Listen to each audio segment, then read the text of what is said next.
Bien. Eh bien, bonjour, chers amis. Je vous accueille aujourd'hui sur un thème qui me tient particulièrement à cœur parce que je crois qu'il est très important pour le futur. Il s'agit donc des capteurs, les fameux capteurs, hein, ce qu'on appelle aussi les sensors, donc en anglais. De mon point de vue, c'est véritablement la quatrième génération donc du système d'information. Et ce qui m'étonne, et c'est pour ça que je fais ce webinaire aujourd'hui, ce qui m'étonne, c'est que finalement, on n'en a pas tellement pris conscience. C'est quelque chose qui paraît relativement normal, mais je crois que c'est beaucoup plus que ça. Et donc, je vais essayer de vous prouver, de vous démontrer qu'on a tout intérêt aujourd'hui, parce qu'en plus c'est passionnant, on a tout intérêt donc à s'intéresser donc à ces technologies dites des capteurs, hein, qui est un métier aussi important que celui de l'informatique proprement dite. Voilà. Donc on va regarder tout ça donc en détail, si vous le voulez bien.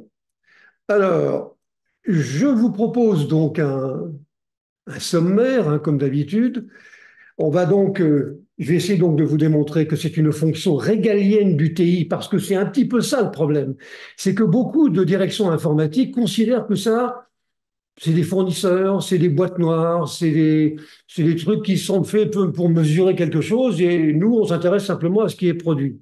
Je pense que ça va beaucoup plus loin. Mais bon, le nombre de capteurs est absolument colossal, donc diversité à l'infini. Bien sûr, on ne peut pas tous les connaître, mais j'essaierai de vous montrer également que c'est vraiment une question de métier.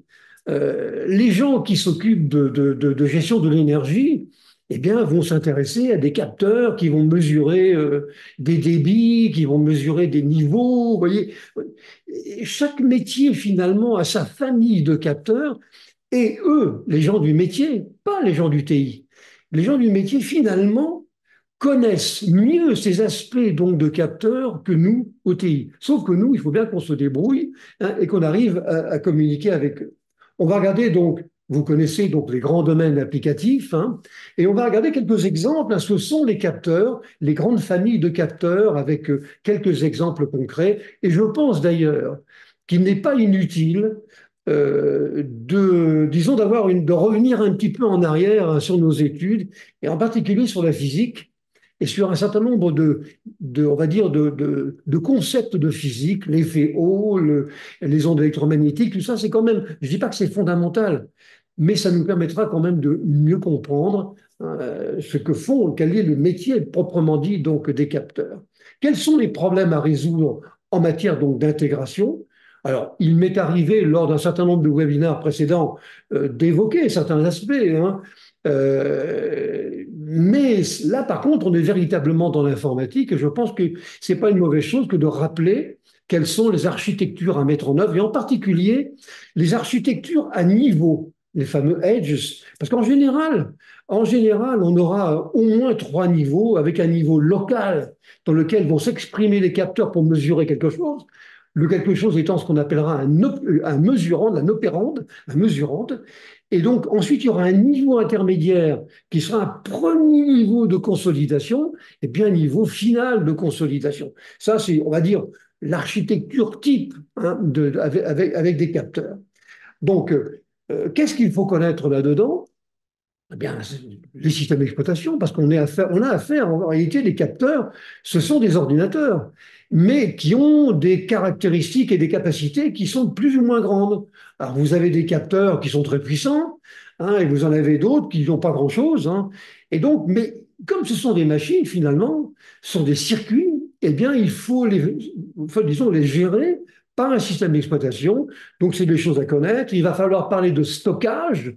Est-ce qu'on aura à stocker des données localement dans les capteurs? Ça arrivera, hein. Et c'est là où il faudra qu'on revienne un petit peu en arrière et nous souvenir quelle est la différence qu'il y a entre finalement une gestion de fichiers et une base de données. C'est pas du tout la même chose. Et on demandera à ces capteurs, ad minimum, d'avoir des capacités de gestion de fichiers, ne serait-ce que pour pouvoir stocker. Bien.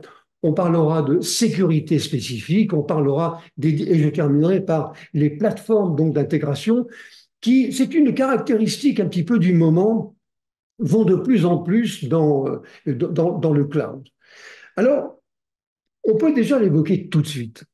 Euh, Moi, il me semble que les capteurs étant très caractéristiques finalement du métier des utilisateurs, souvent c'est pour des applications qui sont des applications stratégiques. Je trouve qu'il y a un risque non négligeable à confier notre destin, non seulement pour le développement, ce qui est faisable, mais également pour, disons, la gestion des ressources et des infrastructures au cloud, au nuage, si, l'info-nuage. Si jamais il y a quelque chose qui se passe demain, eh bien, nous n'aurons que les yeux pour pleurer. Et alors là, ça va crier, hein, parce que là, vous allez avoir tous les utilisateurs qui vont donc hurler. On a un certain nombre d'expériences, hein, sur ces sujets pour les avoir mises en œuvre, et je suis quand même étonné d'une certaine, on va être un petit peu méchant, une certaine naïveté de certaines directions informatiques qui ne se rendent pas compte finalement du risque et du danger qu'elles prennent en ayant une maîtrise insuffisante déléguée donc au cloud sur ces applications qui sont véritablement stratégiques. Comme d'habitude, je vous donne quelques indications sur, on va dire, le marché donc mondial donc de ces capteurs. Alors, il est attendu, à peu près convergent, hein, selon les différents consultants, autour des 4 000 milliards de dollars en 2032, avec un taux de progression qui est à peu près de 25% tous les ans. Alors, toujours pareil, hein, est-ce que c'est beaucoup ou pas beaucoup? Ce qu'il faut comparer, c'est le chiffre d'affaires prévisible de Apple en 2030 à peu près, en tout cas c'est ce que dit Satya Nadella, sera autour de 3 000 milliards de dollars. Donc finalement, ça sera un peu supérieur au chiffre d'affaires prévisible futur de la compagnie, donc Apple. Ça positionne un petit peu donc les choses. C'est quand même quelque chose de très important. Alors, c'est donc la quatrième génération. On parle beaucoup donc d'IoT, donc de l'Internet Internet donc des objets. Alors, pour la petite histoire, il faut savoir que c'est né en 1999, c'est un dénommé Ashton qui avait appelé donc des puces d'identification pour radiofréquence, qu'on appelle les RFID ou les RFID. Il a appelé ça disons des objets donc IoT. Celui qui aurait donc créé. De mon point de vue, c'est véritablement une nouvelle dimension donc, qui est donnée donc, au TI. Et je crois que c'est historiquement la quatrième dimension. Ça, vous voyez bien l'importance qu'on peut lui donner. Et je vais vous les ai indiqués ici. De mon point de vue, on aura eu donc la génération des mainframes, on va dire à partir de 1964, et il y en a encore aujourd'hui. Ensuite, à partir de 1981, ça a été la génération des PC, hein, avec multiplan, les tableurs, etc. À partir des années 2005, 2007, en se focalisant sur Apple, eh bien, on a eu l'iPhone, donc l'iPhone et puis les tablettes, hein, qui ont quand même changé énormément de choses. Mais aujourd'hui, 21e siècle, on est dans le monde des capteurs. Donc, il y en a un nombre absolument donc colossal. C'est véritablement donc une nouvelle dimension donc qui est donnée au TI.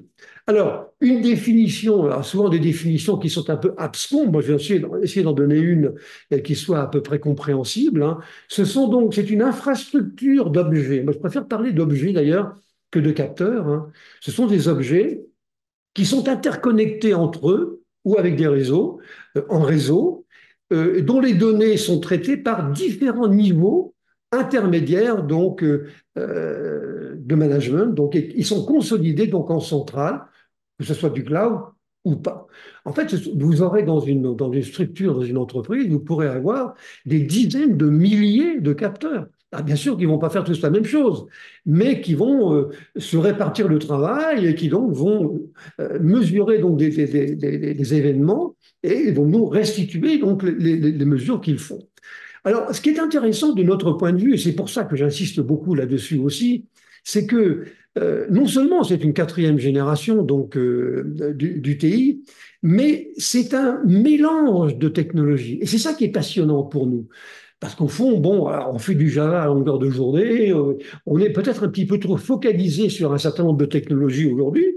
Bon, là, C'est un mélange de pas mal de choses. Vous avez donc de l'électronique, vous avez de l'expertise matérielle, vous avez du développement, vous avez de la gestion des données, hein, et également, et j'allais dire surtout, une connaissance approfondie du métier des usagers.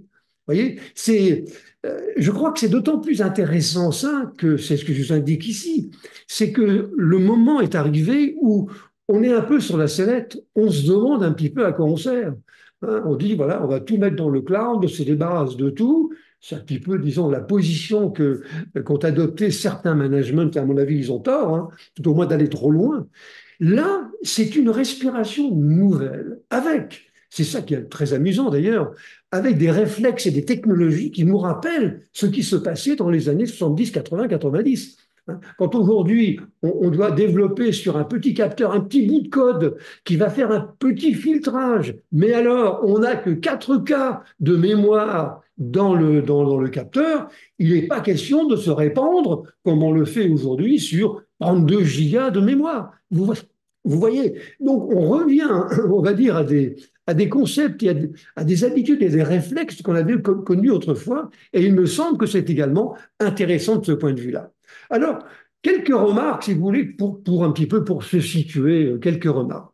D'abord, il y aurait eu dans ce domaine à peu près 1400 milliards donc d'investissements.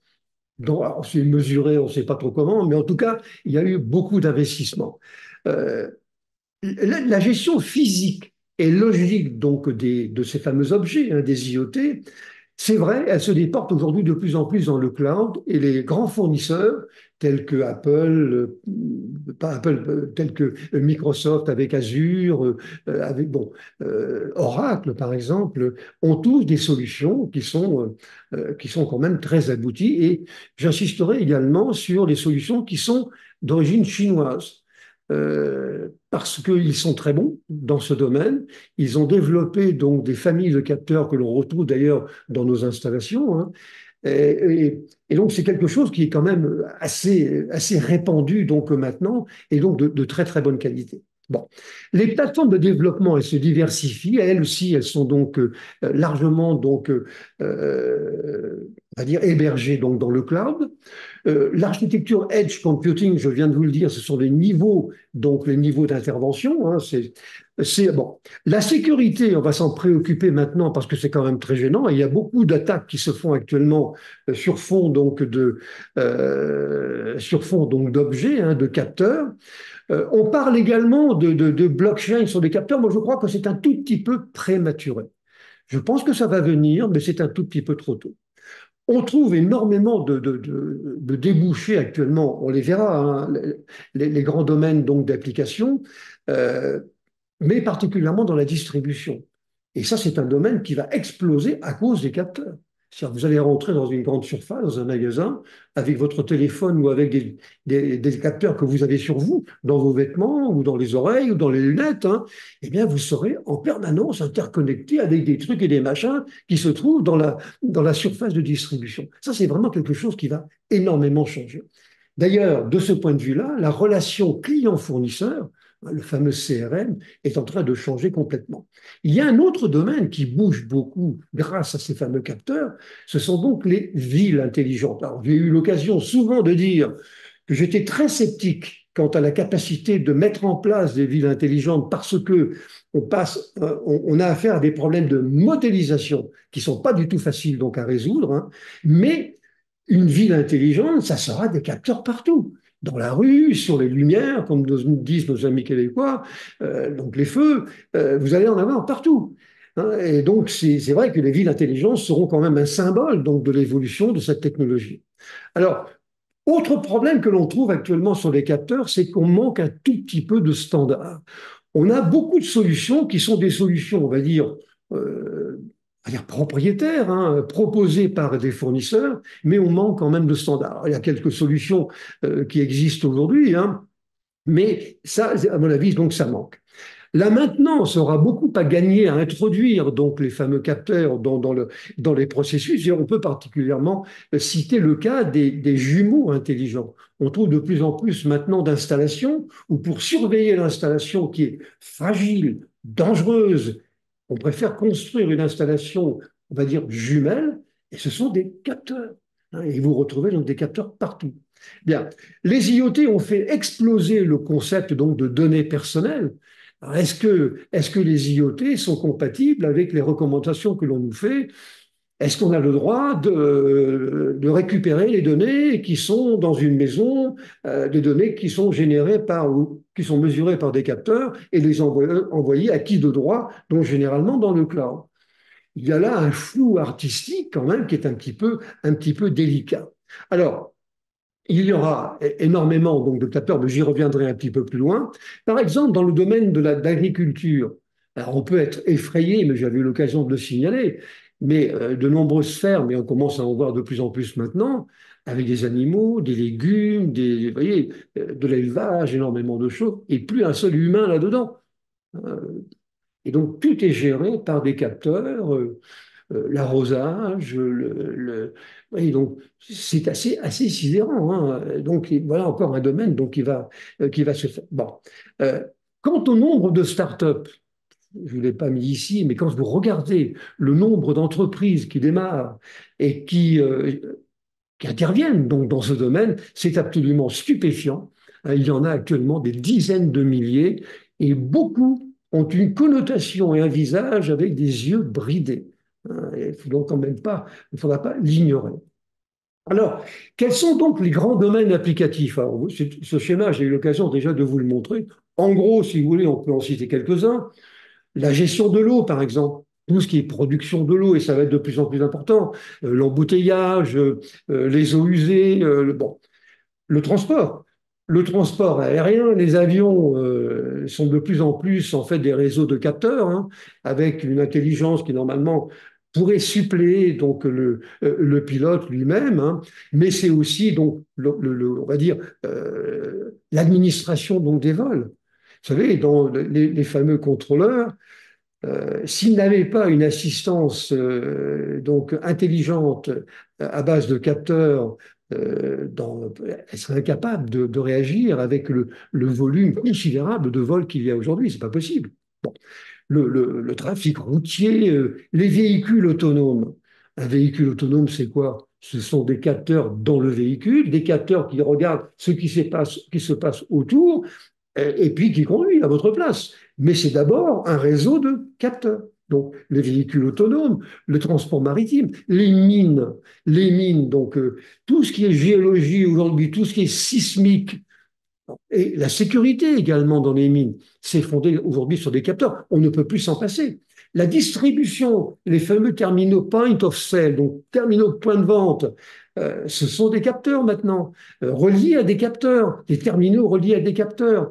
Vous avez le stockage, vous avez donc toute la logistique industrielle, la logistique économique qui va avec les réapprovisionnements, les livraisons par les drones. Qu'est-ce que vous croyez? Ce sont aussi des capteurs. Les usines, toute la logistique des usines, hein, la production, la sécurité, les réseaux sans fil, les réseaux filaires, tout ce qui est géolocalisation et tout ce qui est satellite, c'est fondé sur des capteurs. Et puis on pourrait comme ça citer de nombreux exemples. Hein. L'électricité, le pétrole et le gaz, bon, vous me direz, ça c'est les mines également, ou la santé. La santé, j'ai eu l'occasion d'expliquer à quel point maintenant vous avez des capteurs partout. Hein, et donc, le mariage entre les capteurs et puis des robots et puis le patient est une réalité maintenant et qui on commence de plus en plus à remplacer donc les chirurgiens, par exemple, pour, on va dire, des opérations qui sont très sensibles, très précises, on les remplace par quoi? Par des capteurs et par des robots. Et donc, c'est comme ça. Donc, les grands domaines applicatifs. Et on devrait aboutir, alors on ne peut pas dire exactement si c'est vrai ou pas vrai, hein, mais on devrait aboutir à quelque chose qui devrait tourner autour des 100 milliards de capteurs dans un certain nombre d'années. Alors, c'est pour ça qu'on ne peut pas, nous, au TI, on ne peut pas ignorer ça. J'ai eu l'occasion, avec certains donc, de mes clients, de me rendre compte que certaines directions informatiques eh bien, considéraient que le choix des capteurs était quelque chose finalement d'assez banal. On prend un truc qui mesure une tension électrique, vous voyez, ou un choc, mais c'est plus que ça. Le capteur, il va vous générer donc des données, mais les données, ensuite, il faut pouvoir les stocker et il faut pouvoir également les gérer, d'où les bases de données. Et on n'est pas, en général, enfin, on n'est pas sur des bases de données traditionnelles de type Oracle. Là, on est véritablement sur des bases telles que Redis, InfluDB, qui sont des bases de données qui sont très orientées vers ce qu'on appelle les time series, c'est-à-dire des objets qui vont générer une donnée à intervalles réguliers, hein, qu'on ne stockera d'ailleurs pas forcément toutes, hein, mais c'est un autre métier. Et il faut, quand on traite un problème, donc on va dire de capteur aujourd'hui, il faut traiter l'ensemble de tout ça, hein. Et donc, c'est pas aussi simple qu'on pourrait donc l'imaginer. Et je crois qu'il ne faut pas sous-traiter cette opération. Il ne faut pas. Parce que c'est l'entreprise, c'est les usagers dans l'entreprise qui ont la compétence la plus fine dans ce domaine. Donc c'est à eux de faire des choix et c'est à nous, côté TI, de les aider pour l'environnement, donc technique et informatique. Bon. Alors ce que sont les capteurs? Les capteurs, finalement, donc, c'est quoi? C'est un moyen de stockage. Alors, alors, vous en avez toutes sortes, hein. Des petits circuits, il y en a avec des petits écrans, d'autres qui n'en ont pas, d'autres, c'est uniquement un petit processeur. Enfin, bon, vous en avez énormément, donc, vous avez énormément de facettes donc, de ces capteurs. Mais globalement, qu'est-ce qu'ils ont? Ben, vous avez un moyen de stockage qui permet donc d'enregistrer les valeurs que le capteur va mesurer. Alors, si vous mesurez la température de l'air toutes les 5 secondes, je ne crois pas qu'il soit véritablement nécessaire pour des besoins de météorologie d'enregistrer les données toutes les 5 secondes. Mais vous allez enregistrer une moyenne. Mais vous allez avoir besoin d'un moyen de stockage. Et un moyen de stockage, ce n'est pas une base de données. On ne va pas confondre. Un moyen de stockage, un bout de logiciel qui fait partie du système d'exploitation et qui permet donc de stocker les données. Mais vous voyez, c'est quelque chose de brut. On n'est pas sur une base de données là. Bon, c'est aussi éventuellement un moyen d'affichage. On peut avoir besoin d'afficher, mais ce n'est pas obligatoire. On peut se contenter simplement de mesurer quelque chose et puis de l'émettre, de stocker une moyenne et puis de l'émettre. C'est donc aussi un moyen d'exposition. C'est-à-dire qu'on va donc exposer les données que l'on va donc mesurer. Et souvent, il y a une opération donc de formatage de ces données de manière à ce qu'elles soient compréhensibles et utilisables ensuite par le reste du réseau. C'est une interface de connexion. Alors attention, et c'est là où je trouve que la dénomination donc d'IoT n'est pas bien appropriée, c'est que IoT, c'est Internet. Ça voudrait dire que tous les capteurs sont branchés sur Internet. C'est archi faux. Les capteurs, dans la grande majorité donc, des cas, 99,9%, eh bien, sont connectés à un premier niveau de réseau, ce qu'on appelle les LP WAN. Donc, ce sont low power, c'est-à-dire les WAN, réseaux étendus, donc à faible consommation, et donc, alors, vous connaissez Sigfox, vous connaissez les NB IoT, les NB IoT maintenant, vous avez LoRa. Bon. C'est ça, un premier niveau. Et après, simplement, on va trouver donc une première consolidation de réseau sur Internet. Et puis, vous avez éventuellement, mais c'est de plus en plus le cas, on va dire, une capacité de pré-traitement. C'est-à-dire que plutôt que de tout envoyer sur on va dire une consolidation centrale, une grosse machine ou un gros serveur qui va faire tout le travail, eh bien, on va confier de plus en plus certaines opérations au capteur, mais qui devient à ce moment-là quelque chose quand même de puissant. Il lui faut un système d'exploitation qui soit joufflu, qu'il ait des outils de gestion de fichiers qui soient élaborés. Ouais, donc il y a vraiment des choses quand même qui sont plus performantes. J'ai eu l'occasion de signaler dans le cas, mettons, de la recherche pétrolière. La recherche pétrolière se fait largement avec ce qu'on appelle des hydrophones ou des géophones, c'est-à-dire en fait des capteurs, hein, qui envoyaient, parce que maintenant ça a un peu changé, qui envoyaient des ondes sonores dans le sol. Et dans les différentes couches qui constituent donc le sol renvoient par réflexion donc une partie de l'onde sonore, et donc le capteur va récupérer un certain nombre de signaux qui vont lui venir des différentes couches.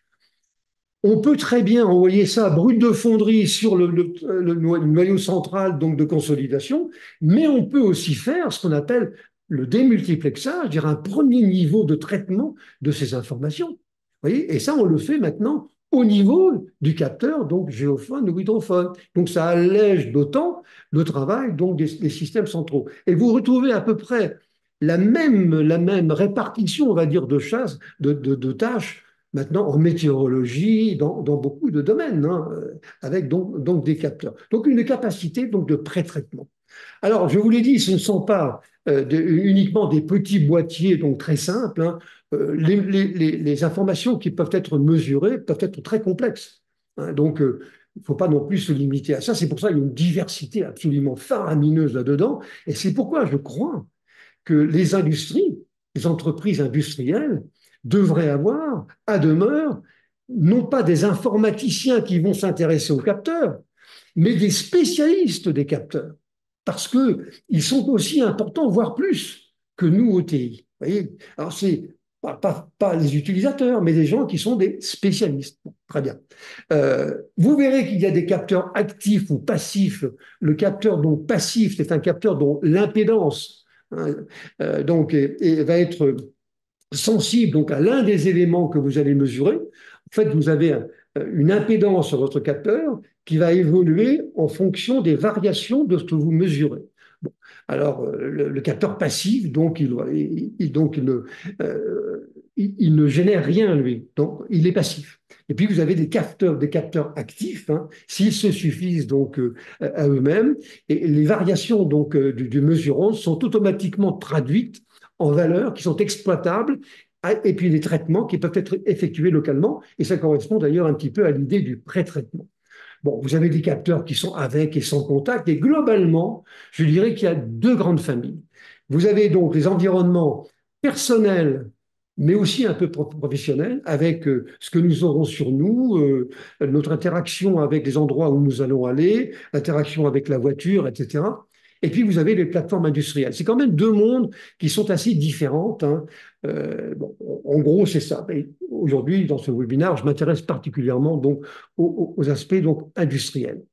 Alors, si on regarde un tout petit peu, donc, quels sont les phénomènes? Je vous ai dit tout à l'heure que je crois qu'il faudrait au moins faire un peu de révision, hein, et puis donc s'intéresser à ce qu'on avait appris à l'école il y a quelques années, hein, avec quelques des phénomènes physiques, les variations de capacité, ce que c'est qu'une inductance, hein, le champ magnétique est créé par le passage d'un courant électrique, ce que c'est que l'effet Hall. Alors, ça n'empêche, si vous ne savez pas exactement ce que c'est que l'effet Hall, on ne va pas en mourir.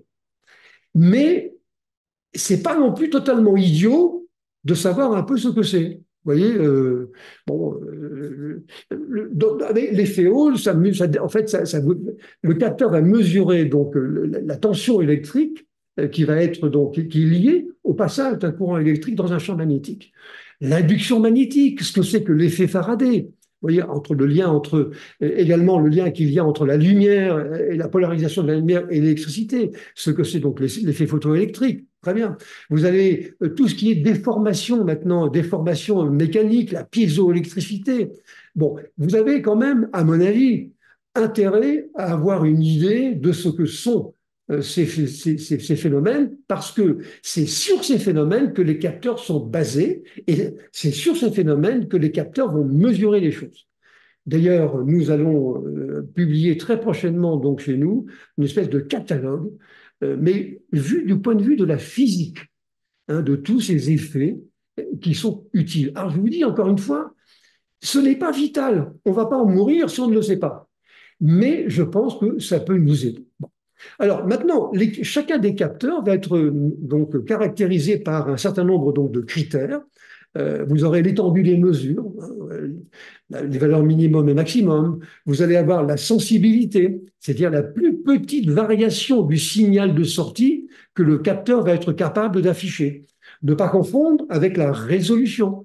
Donc, elle me précise la plus petite variation du mesurande que le capteur donc, est capable de détecter. Vous aurez également on va dire la reproductibilité, c'est-à-dire que plusieurs mesures d'un même mesurande doivent donner les mêmes résultats donc en sortie, sinon ça serait un peu gênant.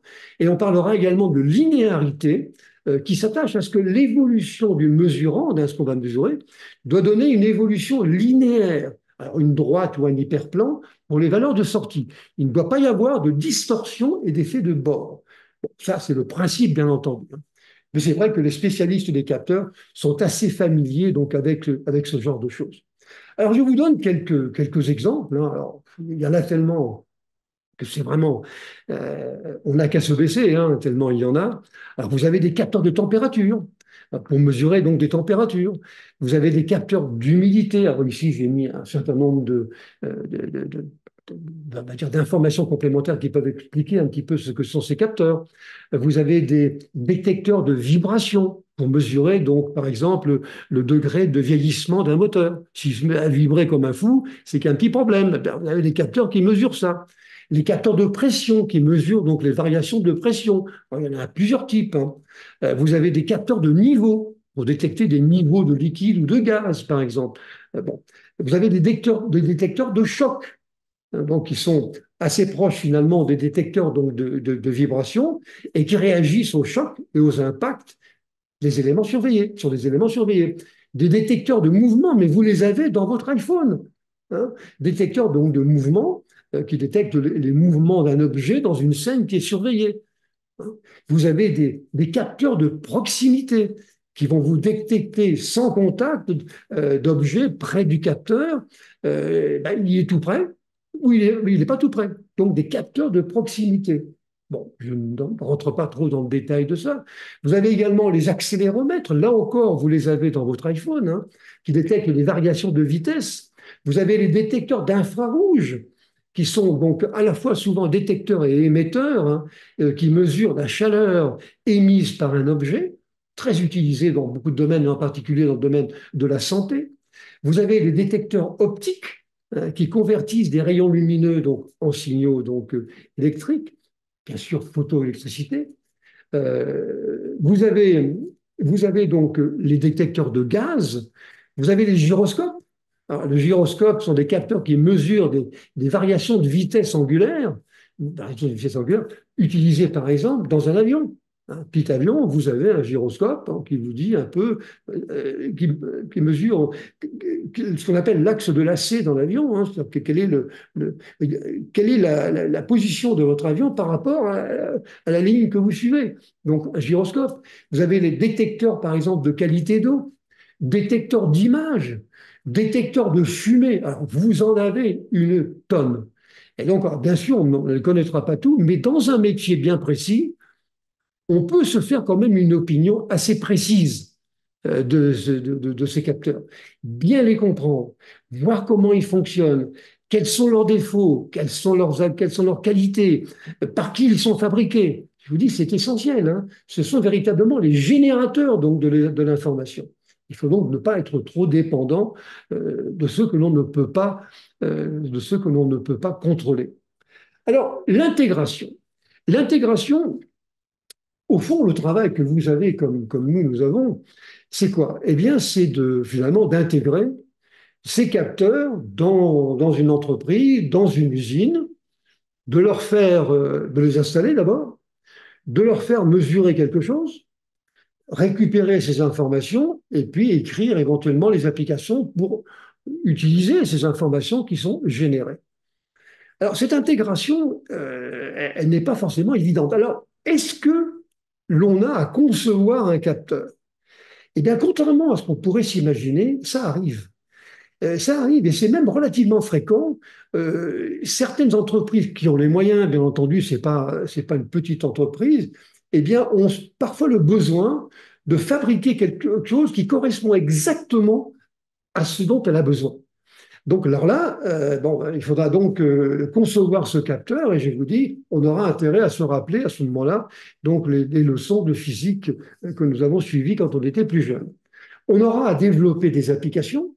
Développer des applications, ben, on aura des langages, on aura des API.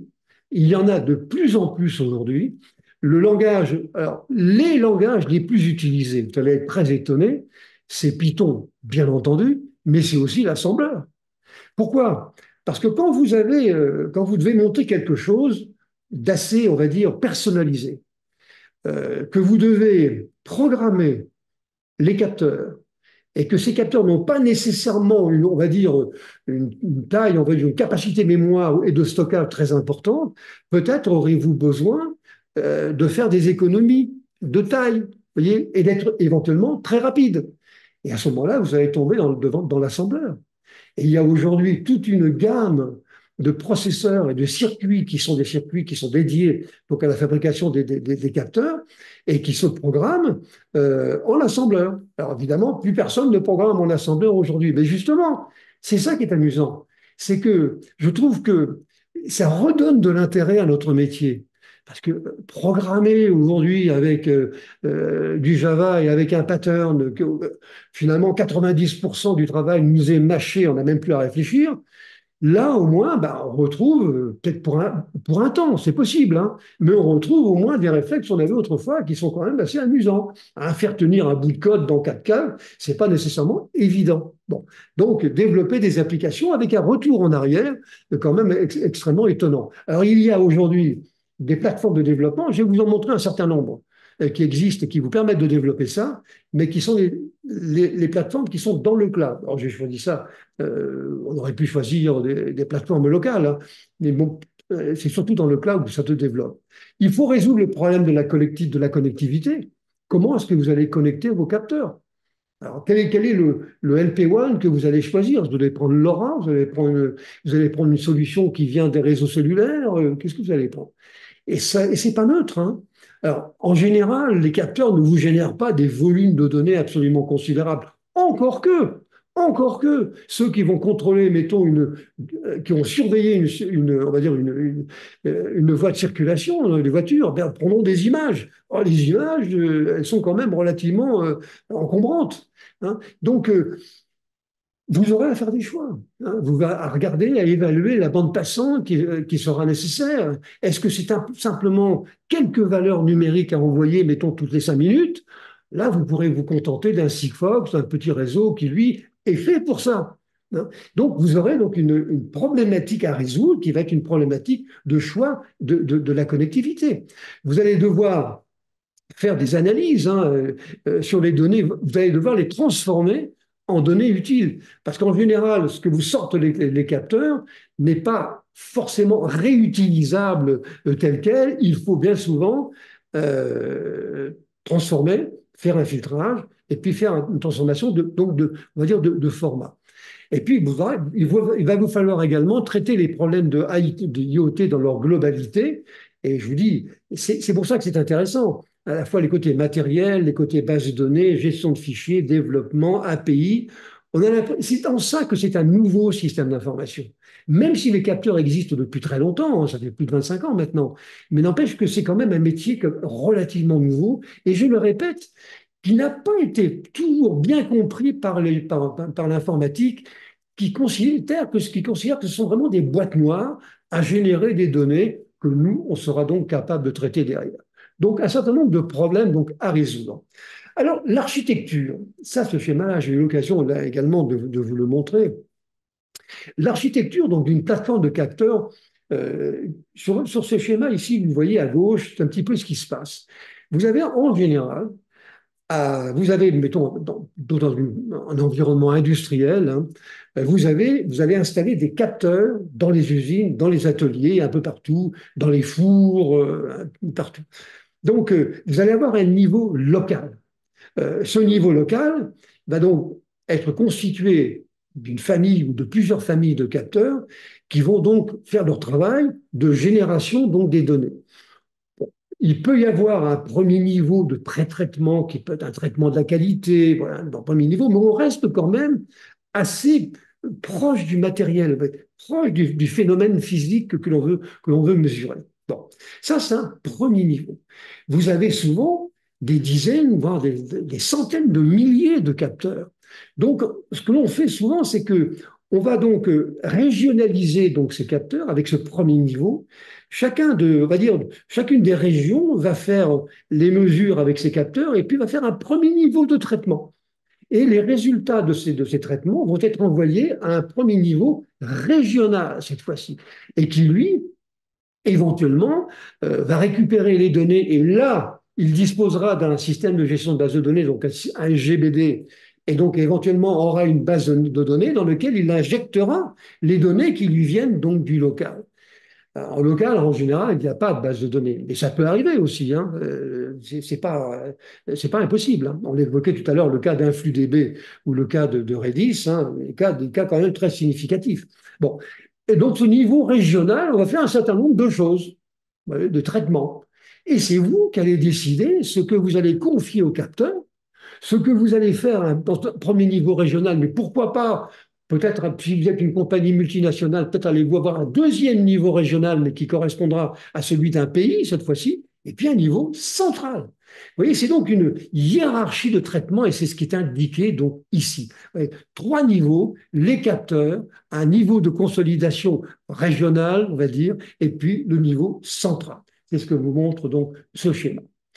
Du point de vue du stockage, alors j'insiste là-dessus parce que là encore, je m'étonne hein, de l'oubli dont sont coupables certains informaticiens qui ne jurent que par les bases de données et qui ne savent plus vraiment ce que c'est qu'un système de gestion de fichiers. Il faut quand même un tout petit peu leur rafraîchir la mémoire parce que sans ça, ça ne pourra pas marcher. Alors, j'ai représenté le niveau local sur ce schéma. Vous avez donc sur un capteur ou différents capteurs, vous avez, mettons, un capteur qui fait un peu de stockage et un peu de traitement local. Souvent, c'est des calculs de vraisemblance, des calculs de moyenne, par exemple. Ce sont des choses comme ça, donc qui sont relativement simples. Ce n'est pas une algorithmique extrêmement compliquée, mais il faut quand même le faire. Hein. Donc là, vous avez besoin d'un système d'exploitation, puis vous avez besoin d'une gestion de fichiers. Hein, gestion de fichiers. Et donc, c'est la partie stockage. Hein, avec des capacités maintenant, alors ce n'est pas des gros disques, hein, ce sont souvent des mémoires électroniques, mais il y a quand même une gestion de fichiers qui est liée à ça. Et donc, vous allez faire du stockage local. Voyez, et donc, il faut quand même savoir faire la distinction entre deux systèmes de gestion de fichiers, ou alors avec un capteur qui n'en a pas, ou avec un système d'exploitation, puisque la gestion de fichiers en fait partie, un système d'exploitation qui n'en sera pas doté. Et donc, il faut bien comprendre, si je veux faire un petit traitement, j'ai besoin d'un OS et j'ai besoin d'une gestion de fichiers. Si mon OS n'a pas cette gestion de fichiers, ben, je ne pourrais pas le faire. C'est pas compliqué. Hein. Donc, il faut quand même se rappeler ça. Mais malheureusement, on a un tout petit peu oublié. Et après seulement, on enverra les données, comme je vous l'expliquais il y a un instant, avec les niveaux de régionalisation, donc Edge. Et après ça, on enverra ça dans une base de données avec un SGBD, vous voyez, là, oui, dans un serveur de consolidation. Mais au niveau local et du capteur, on est amené dans notre travail quotidien à savoir comment fonctionne le capteur par rapport aux données. Et ça, c'est quand même quelque chose qui est un peu surprenant. Hein, et les informaticiens sont un petit peu étonnés lorsqu'ils sont face à ce genre de problématique. Du côté des systèmes d'exploitation, alors évidemment, c'est pas le Windows classique, hein, c'est pas MVS non plus. Hein. Ce sont des systèmes d'exploitation qui sont relativement simples. Hein. D'ailleurs, l'IETF, qui est un organisme de normalisation, fait une classification qui maintenant date un peu hein, en trois classes, hein, avec une classe 0, deux systèmes d'exploitation, hein, avec des objets, des petits objets qui font moins de 10K bytes donc de mémoire et 100 kilobytes donc de mémoire flash. Ce sont des capteurs donc de base assez limités, hein, sans fil. Vous avez une classe 1 qui sont un peu plus joufflus, puis une classe 2 avec beaucoup plus de ressources. Et donc, les systèmes d'exploitation qui vont avec ces différents capteurs ne sont évidemment pas les mêmes. Hein. Et je vous le disais, il faut un OS et un système de gestion de fichiers minimum, voire une base de données. Si vous avez quand même des traitements, je vous le disais tout à l'heure, ça peut arriver. J'évoquais le cas du démultiplexage donc sismique en recherche pétrolière, c'est typiquement le cas. Hein. On peut difficilement se contenter d'une simple gestion de fichiers. Bon. Alors, quelques exemples. Alors, vous avez par exemple ThreadX donc de Microsoft. Alors, ça change souvent, hein, ça. Hein. Vous avez TinyOS donc avec 4K d'empreinte mémoire. Alors là, bonjour hein, pour ceux qui ont un petit peu oublié les économies qu'il faut faire en programmation. Vous avez donc RIOT pour des capteurs légers. Vous avez OpenWSN. Vous avez VSWorks donc de WinRiver. Vous avez Embed, vous avez Brilio, bon, vous avez toute une série. Alors, vous ne pouvez pas tous les regarder, mais il y en a certains quand même qui sont plus importants que d'autres. Et il ne faut pas se planter non plus là-dessus. Et disons, de capteurs pour une entreprise, c'est aussi une question de système d'exploitation. Il faudra donc avoir la compétence sur ce sujet et être capable donc de faire une comparaison entre ces différents systèmes. Ce n'est pas un problème facile, hein, je le répète. Quant au choix, alors le choix du réseau de transport, on avait fait donc un webinaire sur ce sujet. Le réseau de transport donc parle pas d'Internet. On va parler donc ce que j'ai appelé tout à l'heure donc les LP1. Hein. Vous allez devoir faire un choix comme ça. Car vous installez vos capteurs vont émettre des données stockées localement éventuellement. On fait des mesures dessus, on fait des moyennes. Et bien ensuite, il faut envoyer ça ailleurs. Par exemple, à un niveau régional, donc Edge, que nous évoquions.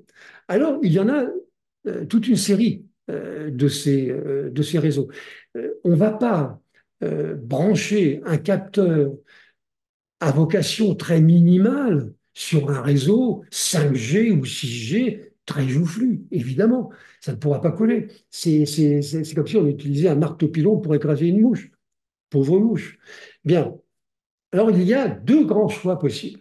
Dans ce domaine, vous avez on va dire, ce qui sont les émanations des réseaux cellulaires.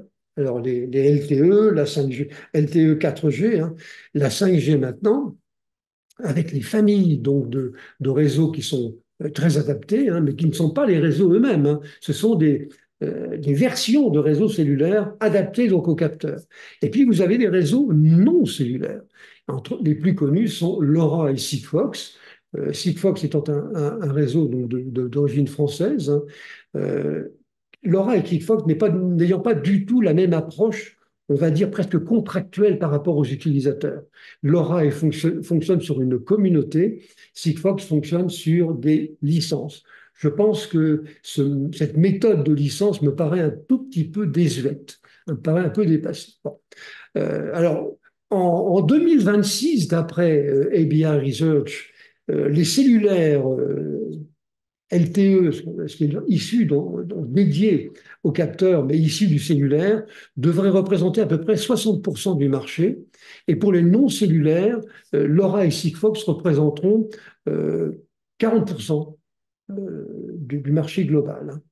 Hein. Alors, par contre, pour le non cellulaire, Sigfox et LoRa, c'est à peu près 80-90% donc, du marché donc, actuellement. Attention, ne pas fonctionner dans ce domaine d'une manière parcellaire. Il faut un schéma directeur de la connectique des objets. Sur le long terme, il faut que vous fassiez, que vous élaboriez une charte on va dire, des catégories donc de capteurs que vous allez utiliser ou susceptibles d'utiliser, ou même s'ils n'existent pas, que vous attendez. Donc il faut imaginer un petit peu des catégories de capteurs dont vous allez avoir besoin, qui vont être là et qui auront des caractéristiques bien particulières en termes de connectique. Il faut avoir une idée, même si elle n'est pas totalement exacte, si on ne connaît pas donc les futurs capteurs et réseaux, au moins ça nous permet de poser au moins le problème. Hein. Donc il faut raisonner, en tout cas il ne faut pas raisonner d'une manière donc parcellaire.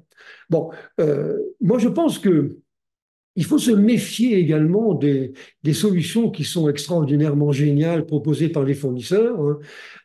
On fait un POC, donc une preuve de concept sur une solution, on regarde ce que ça donne, et OK, ça marche.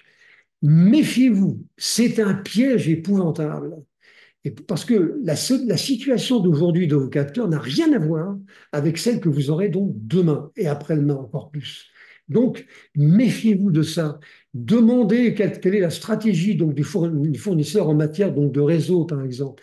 Et donc, faites bien attention à ça et ne vous limitez surtout pas à ce que va vous indiquer donc une preuve de concept qui sera valable simplement à un instant donné. Moi, je pense qu'il faut donc être extrêmement précis et en tout cas, voyez, il ne faut pas se contenter de ce que l'on a à un moment donné. Et puis les IoT, donc de manière générale, y compris donc pour ces fameux réseaux de transport, on est parti pour des dizaines d'années. Vous savez que moi je pense que dans 30 ou 40 ans, on parlera essentiellement des capteurs et des architectures de récupération d'informations et beaucoup moins d'informatique. C'est pour ça que c'est un métier qu'il faut absolument prendre en compte dans les grosses structures. Les DRH devraient savoir que c'est une spécialité qui sera très courue et peut-être est utile, voire indispensable, de former donc les gens maintenant. C'est pas pour autant que les utilisateurs vont se substituer aux fabricants, c'est pas ça. Mais le capteur, c'est une perception du métier de l'utilisateur. Vous voyez? Et donc, les utilisateurs sont concernés par ça, je dirais presque plus que l'informatique proprement dite. C'est vraiment quelque chose de très, très particulier. Donc, le choix du réseau de transport. Alors, les technologies qui viennent du monde cellulaire, vous les connaissez, hein. Alors, LTE, c'est le réseau dit 4G, il y en a encore beaucoup, hein. C'est un standard. Alors, il y a LTE-M, hein, qui est un standard qui est proposé par l'organisme 3GPP. Alors, vous avez le LTE-M1, vous avez le LTE-M2. Euh, le LTE-M1, c'est une adaptation du réseau cellulaire aux contraintes des capteurs en termes de consommation surtout, surtout pour les problèmes de consommation, parce que ce sont souvent des capteurs avec des petites batteries, parce que je ne crois pas trop à la réalimentation par l'environnement aujourd'hui, ça viendra demain, mais pour l'instant, ce n'est pas le cas. Donc, avec bon, quelques innovations qui sont prises en compte, bon, c'est vraiment un problème de consommation. LTE-M1, il réduit la bande passante d'un canal 4G de 20 à 1,4 MHz. Ouais, c'est pas du tout pareil. Et pour un débit montant qui est de 375 kilobits par seconde et descendant de 300 kilobits par seconde en mode semi-duplex. Vous avez une autre version donc, qui est dérivée de la 4G, c'est LTE-M2,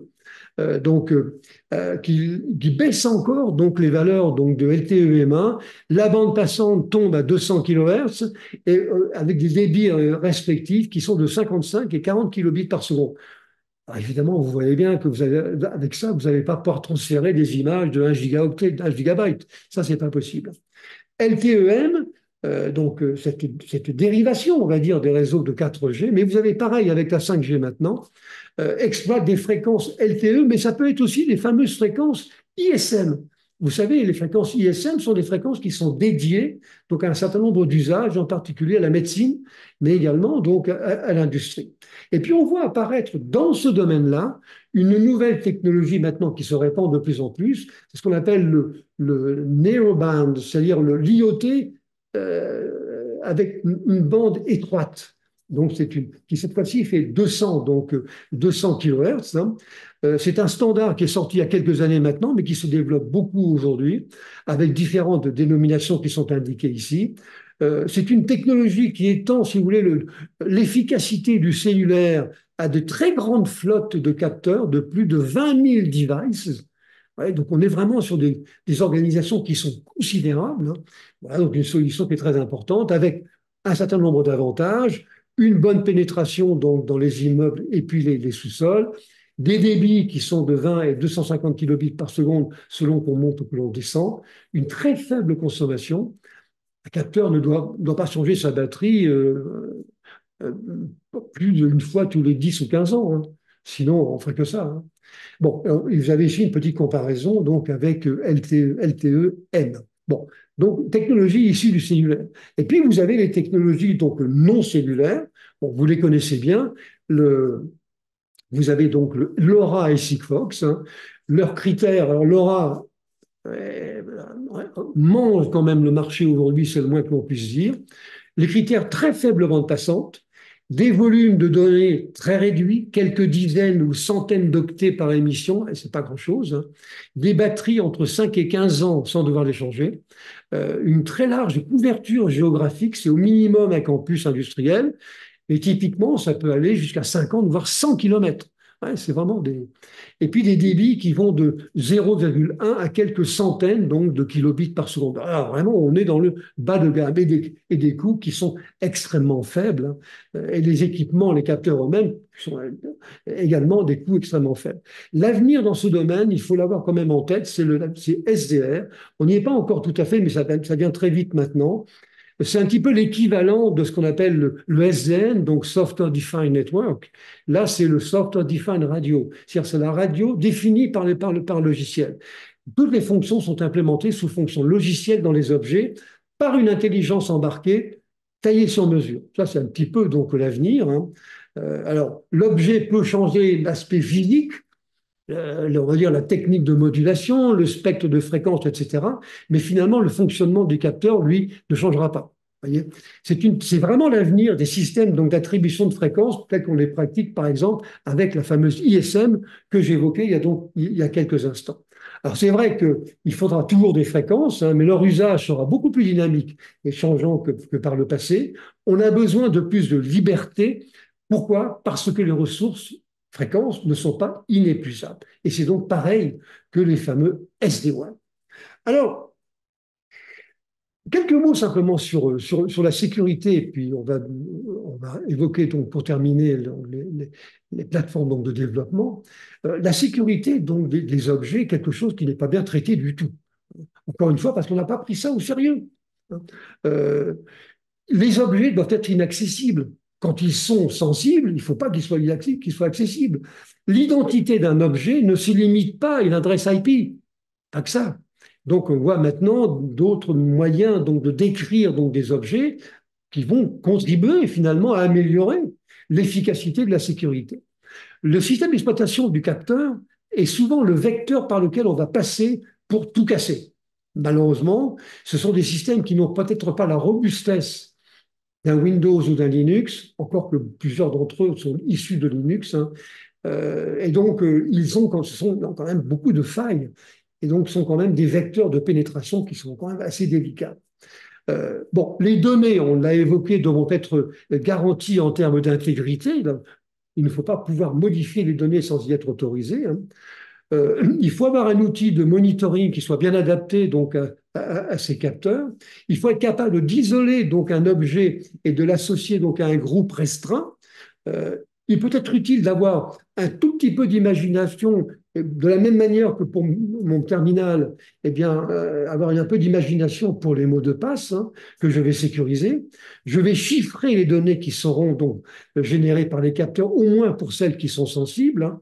Les passerelles sont souvent également des vecteurs très embêtants qui permettent de pénétrer là-dedans, parce que si vous êtes là, c'est fini après. Vous êtes dans le système d'information de l'entreprise.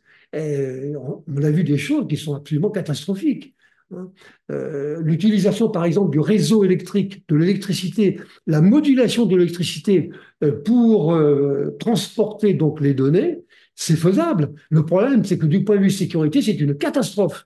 Et il a fallu élaborer donc on va dire des protocoles de transport absolument énormes pour arriver à pallier cette faiblesse vraiment épouvantable du transport des données par l'électricité. Bon, on peut placer des proxys, enfin bref, on peut parler de tout ça. C'est quand même un domaine qui est très délicat. Et quand on va installer ce genre de choses, il faut bien se dire que peut-être on installe des vecteurs, on va dire des portes ouvertes, j'allais dire béantes, en termes de sécurité, pour permettre donc aux attaquants de pénétrer donc chez nous. Et ça va être de pire en pire, hein, ça sera de plus en plus comme ça. Alors, j'ai pris un exemple ici, donc un exemple qui est d'une maison, hein. Si j'étais vraiment, j'avais l'esprit mal tourné, hein, je pourrais m'amuser à transformer le réseau électrique et mettre dans chacun des quatre, pas du réseau électrique, du réseau domestique, pardon, et transformer donc ce réseau domestique en un ensemble de capteurs avec dedans des moyens de faire du chantage. Très facile. Alors, ici, c'est simplement pour plaisanter, hein. J'ai pris des exemples que j'ai adaptés donc à ma manière. Un appareil qui fait du café, il demande 20 centimes de plus, sinon il fait que du déca. Un grille-pain qui dit payer, sinon je brûle tout. Vous voyez, donc avec les capteurs, donc si vous voulez revenir donc chez vous, c'est 100 dollars, hein, sinon vous ne pourrez pas. Si je détecte une fumée, je vous le dis d'accord, mais ça sera donc 80 dollars. Enfin bon, si j'ai pas le paiement, la rançon, allez hop, plus de chauffage. Mais ça peut paraître ridicule ça, mais on est parfaitement capable de le faire. On est capable de transformer, et ça a été fait, de transformer donc une installation, on va dire domestique d'une maison ou on va dire d'une entreprise, d'une manière telle que vous allez avoir un ensemble de capteurs qui sont autant d'éléments qui vont faire du chantage. Tout ça parce qu'on a affaire à des systèmes qui sont quand même relativement frustes, limités, et que l'on a un peu méprisé, considérant que ce n'est pas de l'informatique. Ce qui est vrai, mais c'est aussi important que l'informatique. C'est ça que je voulais dire. Alors, pour terminer, puisque nous arrivons donc au bout de cette présentation, je vous ai mis ici un certain nombre de plateformes. Alors, si c'est vraiment sensible, moi je pense qu'il vaut mieux avoir ça à demeure dans l'entreprise, hein, si vraiment c'est sensible. Mais sinon, ben, vous avez donc chez ces prestataires donc un certain nombre de solutions qui existent. Je vous les ai indiquées ici, hein, avec quelques caractéristiques sur l'usage de la mémoire, le codage proche des capteurs avec l'assembleur, la compréhension fine de ce que font les capteurs réellement, quelques applications, donc quelques architectures applications simples qui vont être proposées par ces solutions-là. Voilà. Vous aurez donc une solution, par exemple, chez Google, avec Google Cloud IoT. Bon, vous avez ici une description. Vous avez pareil chez Cisco, qui lui est quand même, on va dire, c'est quelqu'un du métier, hein, qui est très spécialisé donc, dans les réseaux. Vous avez une spécialité de chez Salesforce, donc dans la relation client, évidemment, une plateforme d'intégration capable de prendre pratiquement la totalité de la problématique de gestion de relations clients, sauf les capteurs, hein. Mais toute la gestion se fera dans le cloud. Il y a IRI Voracity, donc, qui est très orienté vers le big data. Vous avez Particle IoT, qui est un système qui est également extrêmement connu, avec des plateformes, avec des API, entre autres REST, donc, qui est très utilisé, hein. Et puis, vous avez alors, IBM avec Watson, très connu, le Watson IoT, donc, qui est très alimenté par on va dire, l'intelligence artificielle. Vous avez AWS IoT qui est très utilisé, lui, par contre, dans les villes intelligentes. Vous avez Microsoft, donc Azure IoT Hub, donc un environnement qui a l'avantage d'être connu, hein. Vous avez ici une description de pratiquement toutes les plateformes et ça peut correspondre aux besoins que vous pouvez éventuellement émettre. Vous avez ThemeWorks, donc là c'est plutôt orienté donc industrie, donc plutôt de sécurité, AWS et puis Oracle, donc IoT. Donc vous voyez, vous avez quand même de quoi faire, hein. Et puis vous avez éventuellement des solutions donc plus locales si vous voulez tout gérer et tout contrôler. Voilà. Ah, donc voilà ce que je voulais vous dire sur ces capteurs. Alors évidemment, c'est un résumé, mais alors un tout petit peu résumé, hein, puisque c'est très limité bien entendu. Mais réellement, s'il faut se souvenir d'une chose, c'est que de deux choses. C'est d'abord c'est l'avenir, hein, euh, à mon avis, donc c'est l'avenir donc de notre système d'information, ça j'en suis absolument convaincu. Et surtout, c'est un domaine qui est passionnant.